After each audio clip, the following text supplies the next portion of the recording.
Hey, salut tout le monde. Ouais, la caméra est un peu plus basse parce que je veux vous montrer de plus près un peu Outcast 16S. Alors, là, je me régale avec cet engin. Je répète, donc on a 530 kV en 16S. Tu peux effectivement sortir les mêmes perfs avec le Castle 1100 en 8, même avec le Hobby 800 kV avec un pignon surdimensionné pour arriver à la même chose. Mais tu n'oublieras pas ta consommation en flèche. Quand tu fais que des petites séries de sauts, ça va. Mais gaffe quand tu vas rouler normalement. Point de vue du poids, on n'est pas plus lourd ici en 16 que en 8S avec des grosses 8S 11000 qui rentrent dans le Kraton mais pas dans le Outcast. Alors en 12S, ouais, 6800 c'était déjà sympa. Avec, je pense qu'avec le moteur 7-800 kV qui peut prendre 12S, donc le Castle par exemple 800 kV en 12, bon, c'est dommage de payer un Castle et tu roules en 12 t'as pas le capteur, hein. C'est un peu dommage. Donc on va voir ce que font les concurrents, Taurus compagnie, je crois qu'ils font 750 kV par là qui prend 12. Il y a moyen, je pense, d'être déjà sympa sans aller à l'extrême.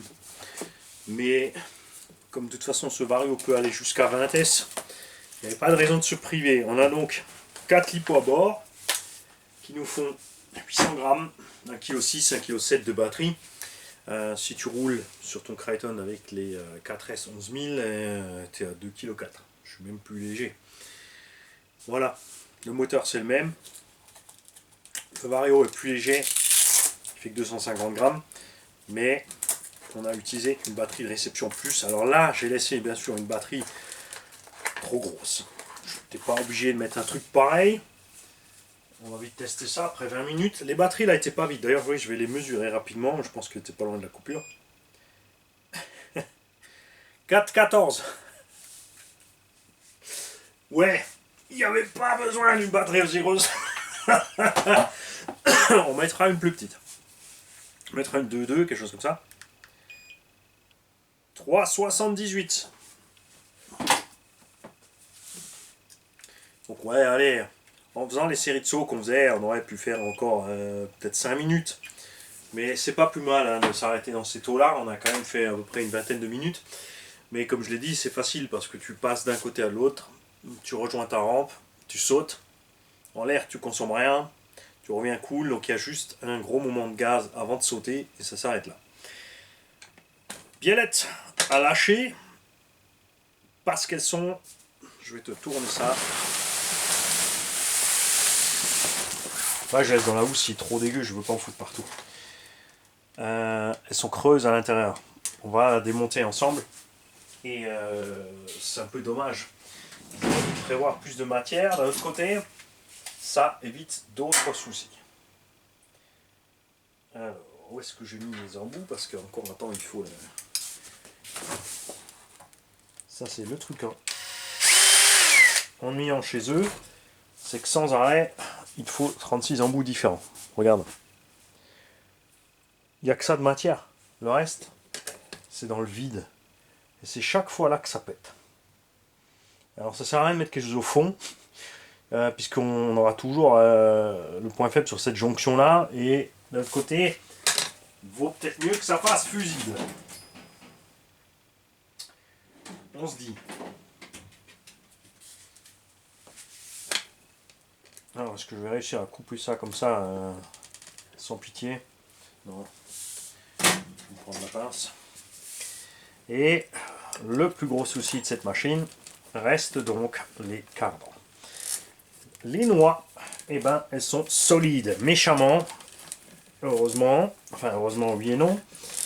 C'est bien, ça s'use pas. Mais le cardan du coup se plie.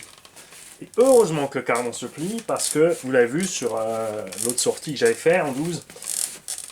C'était sur le Kraton je crois. Non, c'est celui-là aussi que ça nous est arrivé. Donc au 3e ou 4e ou 5e run. On a bousillé le diff parce que la noix a tapé au fond, enfin le cardan a tapé au fond de la noix, ça a comprimé les organes internes. Et sur un atterrissage dans une ornière, ça, faut que je t'explique encore. Ça t'arrive pas.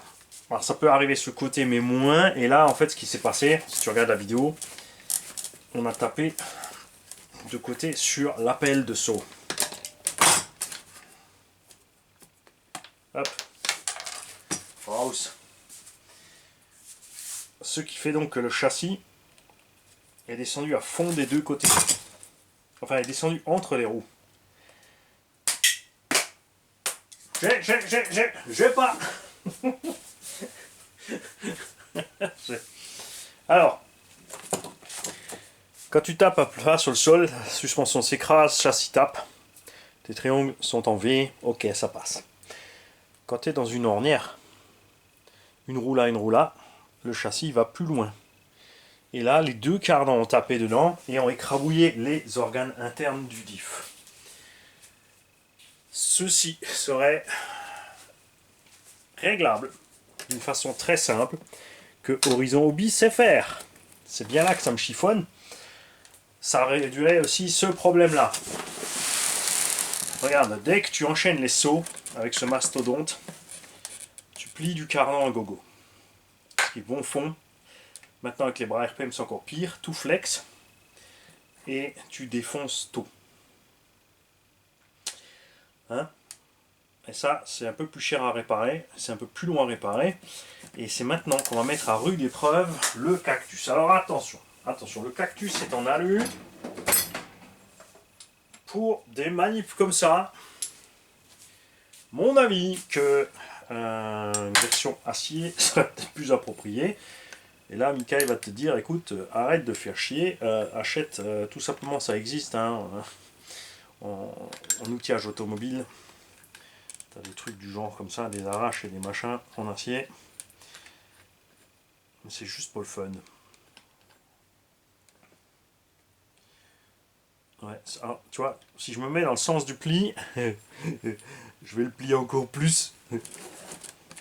Pas con, merde un con! Il faut le ramener. Si tu presses pas dessus, tu le tires. Répète après moi, Bani. Tirer sur le pli. Après, genre de truc aussi, hein, c'est une petite presse hydraulique. Moyen de faire aussi.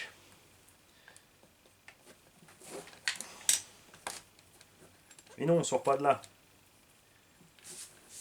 Je vais pas y arriver. C'est l'effet démo.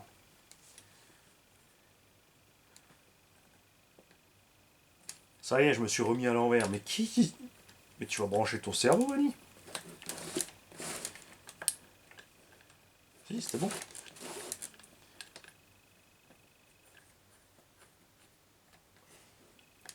Oui, j'essaie de mimer l'intervention sur le terrain. Si j'avais eu mon arrache avec, peut-être que ma biellette aurait survécu. Je vais t'expliquer pourquoi. Parce que le cardan était tellement voilé qu'il a tout emmené, ça a tout secoué. Alors est-ce qu'elle a cassé à cause du choc ou à cause du cardan voilé? On ne sait pas trop. Ah bah les cardans Arma c'est de la merde.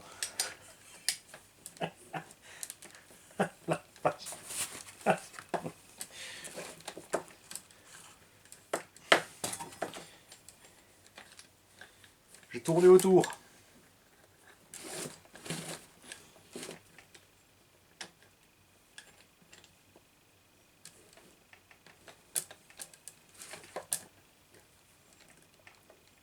Non mais... J'ai un mauvais angle de vue là. Arrête d'essayer de viser devant la caméra, man. Fais-le déjà. Ça sera déjà bien.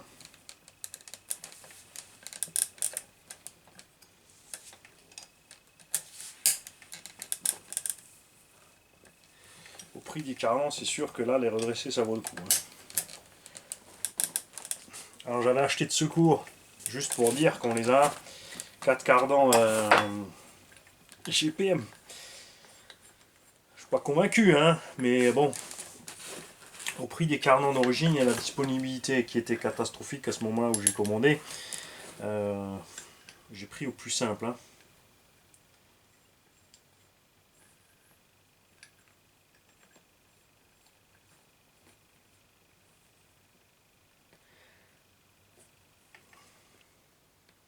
C'est quoi, ça se plie aussi vite que les cardans HPI Savage pas cher. Hein.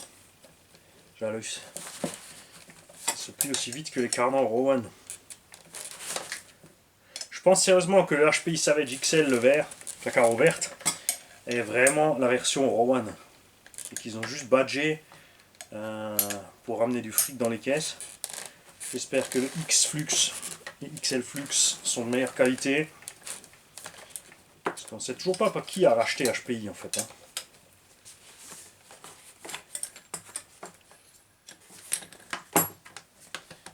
Et ben voilà. Sans déconner. On a encore un petit coup là. Waouh. On a vraiment récupéré déjà un paquet. Ça marche vraiment bien. Donc les pneus là en 16, limite. Hein. Enfin pas en 16, je veux dire cette vitesse de rotation. Ne confondez pas S et vitesse. C'est ce qu'atteignent les mecs avec les 800 kV, avec les pignons couronnes de la même taille. Voire plus. Ce qu'ils font en pignon là. Et ceux qui sont persuadés qu'ils font la même autonomie en 8 qu'en 16, j'ai envie de dire, il faudrait qu'on roule ensemble. Que tu comprennes ta douleur. Parce que si on fait un circuit et on commence à tartiner, on va chauffer les deux, il n'y a pas de mystère, hein, même le 16 il va chauffer.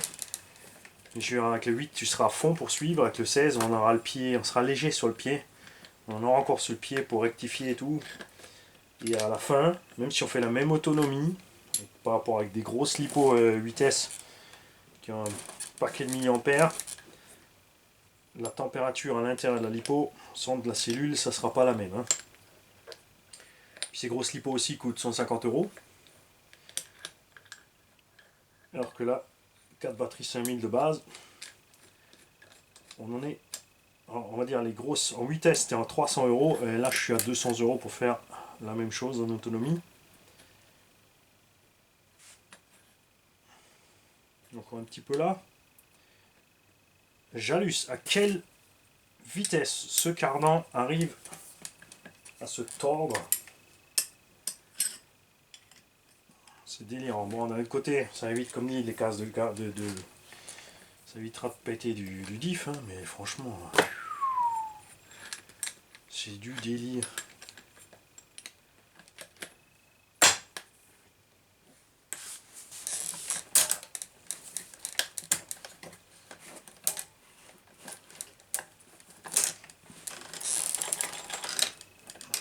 Bon, il y a encore un là.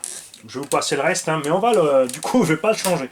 En fait, j'avais prévu avec vous de monter les cardans GPM dessus. De l'autre côté, s'ils sont plus durs et moins flex, ça va péter encore plus souvent le diff. Ça, c'est un problème à toujours avoir avec toi. Bien sûr, un sachet de biellette. Et il faut espérer aussi que j'ai les bonnes. Parce que c'est pas sur celle-là que j'avais changé. Non, c'est les longues. Si, il m'en reste une. Il m'en reste une. Ah oui, il n'y en a que deux surtout. Si, il y en a quatre, non, c'est les quatre mêmes là. C'est les quatre mêmes. Ça veut dire que j'ai déjà bouffé 3 de ces biellettes. Non, 2. Il m'en reste 2. Donc j'en ai déjà bouffé une. Ça va. Donc je vais remettre ça en place. En tout cas, c'est couillon d'avoir fait un truc aussi gros si c'est creux au bout. Donc là, on aimerait que RPM fasse quelque chose aussi. Et ce qui aurait été bien, c'est des cardans télescopiques type Super Bajaré. Bien sûr, encore plus balèze. Le problème, c'est la place. Ils auraient dû décaler l'amorto, avancer la barre stable à cause du diamètre de la chose. Mais du coup, ils auraient plus de matière sur le triangle. Hein. Ça aurait été un peu plus lourd encore, mais vu le poids du bestiau, ça n'aurait pas changé grand-chose.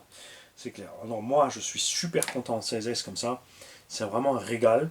Comme dit, le truc à essayer, ce serait un 12S avec plus de kV. Pour retrouver cette sensation que tu as avec des treillis de un huitième comme ça. Je veux dire, c'est une puissance, là, ce que j'ai là, mettre dans l'X-Max, c'est du suicide. Parce que là-bas, la transmission, le 1100 kV 8S en 1635, on est déjà au maxi de ce qu'elle peut. Alors, avec un 800 kV, un autre étagement, c'est sûr le moteur a la plus belle vie, mais n'oublie pas que ton moteur fait 1 kg, 1 kg 2. Plus tu charges l'animal, plus les triangles vont avoir du mal à résister, plus tu vas renforcer, plus tu vas alourdir, etc. etc., etc., etc. Ça c'est l'avantage de cette transmise, c'est qu'elle arrive à passer ça. Le problème c'est le reste de la caisse. La direction elle flotte, mais là en 16 ça va. Les pneus, je vais voir ce qui s'est passé. Il y en a un moment qui a fait un sale bruit. Et pourtant il ne s'est pas décollé. C'est pas décollé. Et la mousse, si c'est la mousse. C'est la mousse dedans qui a éclaté, regarde. Voilà, c'est la mousse. C'est la mousse. C'est peut-être le moment d'envoyer un tout en mousse pour qu'il nous fasse les mousses. Prochain run, donc, je vais essayer avec les Trencher X de Proline. Et un abonné allemand l'a fait. Il a déjà percé ses Trencher X et il m'a dit, ouais, là, tu vas voir, percer, ça va te plaire. Parce que du coup, ça ballonne un peu et ça va y aller. Là, c'est sûr, c'était très simple, que ce soit maintenant en 8S 800 avec les gros pignons ou en 12 ou avec le 16, de faire des backflips parce que les pneus ballonnent. Là, sans rampe, sans rien, enfin le backflip simple, j'aurais pu rentrer un double. Avec les rampes, c'est sûr qu'un double voire un triple serait passé, mais on aurait éclaté du pneu. Bon, sachant qu'il est déjà mort, de toute façon, parce que ça valait pas le coup de le finir. Voilà, donc on va redresser pas seulement celui-là. Hein. Il y a un avant aussi qui est tordu. On va redresser ce cardan et on va ressortir cette bête en 16. Parce que là, je me suis vraiment amusé. C'est vraiment retrouver la sensation du MCD en 12S. Parce que le MCD est plus léger. Là, on est 15 kg en gros en 16S. L'autre, il était maxi 12 kg en 12. On n'avait pas l'inertie des roues sur le MCD. Et sur le MCD, ce qui est dommage, c'est qu'ils font que les châssis longs. Alors ils font le MCD de la version de base, le RR5, c'est le plus beau, il a la plus belle carrosserie, mais il a le châssis le plus faible, les amortos les plus faibles. Celui qui est sympa point de vue châssis et suspension est encore plus long. Ça devient... c'est dommage. J'essaie de convaincre MCD de faire un truc un peu plus court. Ils avaient déjà fait un Monster à l'époque, ça n'avait pas bien marché parce que c'était un gros truggy. La carrosserie, comme dit, pas de protection, rien. Tu faisais un roulé-boulet comme le MTXL, c'est une espèce de paquet de pommes chips roulant là. Ça ressemble à rien. Tu éclates les carrosseries en moins de 2 parce qu'ils n'ont rien fait du tout pour les carreaux. Et c'est dommage. Ça serait vraiment bien qu'un des constructeurs qui est habitué au 1/5e, surtout MCD parce qu'ils savent faire du 1/5 balèze, nous ressortent un Monster un peu plus court avec des roues un peu plus petites, tu vois, un peu plus agile maintenant que voilà, ils ont l'habitude du 8 et du 12S. Ça serait vachement sympa. Prochain run, j'espère bientôt. On mettra peut-être les rampes. Je vais essayer de trouver une zone d'atterrissage assez souple. Quand tu voles haut, vous avez vu, c'est facile. Plus tu voles haut, plus c'est facile de redresser l'assiette. Après, par contre, il faut attendre la chute et gaffe à la chute. Comme ça, les engins qui tombent à la verticale comme ça fait des gros impacts au sol. Il faut vraiment être sûr de bien poser, tout bien relâcher, pas avoir de vitesse de rotation aux roues et ça fait souffrir les châssis quand même. Même l'électronique, ça prend des coups, ça prend des coups, ça prend des coups. C'est pas négligeable et c'est pas étonnant que ça pète à ce moment-là. Les mecs, bonne journée. Merci Mika, parce que c'est quand même balèze de pouvoir adresser ce cardan là comme ça simplement sur le véhicule. Donc si j'ai ça sur le terrain, dès que je vois qu'un des cardans banane, j'enlève une rotule, je redresse et ça va me faire des économies. Ciao les gars.